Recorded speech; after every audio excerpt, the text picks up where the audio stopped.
Richard Boyd Barat yang merupakan seorang politisi Irlandia menyoroti sanksi yang diberikan Barat ke Rusia. Richard menyinggung persoalan invasi Rusia atas Ukraina dengan membandingkan kejahatan yang dilakukan Israel terhadap Palestina selama 70 tahun terakhir, dan menginginkan sanksi yang sama dari Barat ke Israel. Orang-orang Palestina diperlakukan sebagai ras yang lebih rendah.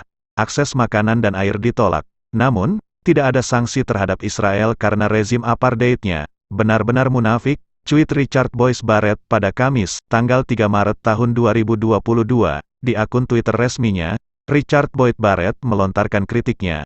Dia juga menyematkan video berisi pernyataannya dalam sebuah forum yang menyoroti hal tersebut. Beginilah pernyataan Richard Boyd Barat dalam video viral tersebut. All of those things apply to the state of Israel in its treatment of the Palestinians, and yet the government is concerned about its use of language and doesn't feel it is appropriate to even use the word apartheid when Amnesty International, the most respected human rights organisation in the world, and Human Rights Watch, within a very short period of time, issue these damning reports, saying that Israel, since its foundation, has been built on a system of oppression and domination and apartheid and racism, involving the murder of unarmed, innocent civilians on a regular basis, arbitrary detention and imprisonment,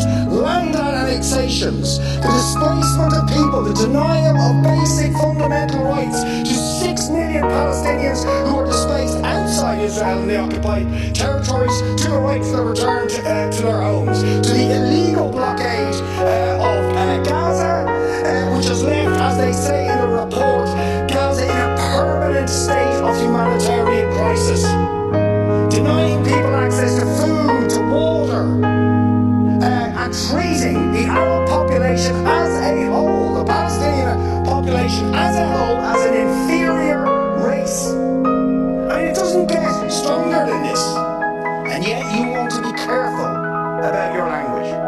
You're happy to correctly use the most strong and robust language to describe the crimes against humanity of Vladimir Putin, but you will not use the same strength of language when it comes to describing Israel's treatment of the Palestinians, when it is now being documented and detailed by two of the most respected human rights organizations in the world, and indeed has been alleged by dozens and dozens of non-governmental organizations, and to be honest, anybody who looks honestly at the decades of brutal, inhumane persecution of the Palestinians, successive assaults on Gaza, the annexation of their land and territory, the systematic application of apartheid rules, you don't want to even use the word apartheid.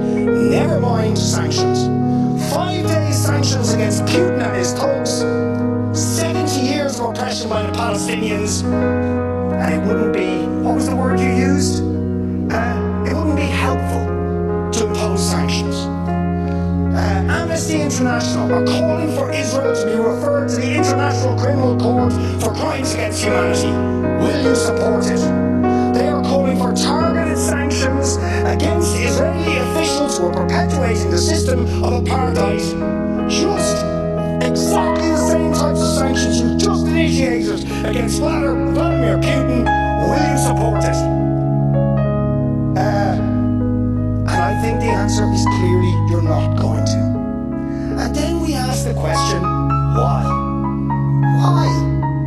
Now you see, if you're going to have moral standards, those standards have to be consistent. Otherwise they are not standards at all, they are just cynicism. And of course we all know the reason that the standards are not consistent is because to call out the apartheid state of Israel would be to run foul of the concerns of certain states that are now presenting themselves as defenders of democracy and so on, such as the United States, the UK, Germany and other powers, whose relationship with Israel, supporting it and backing it, means that the European Union's moral credentials are bankrupted.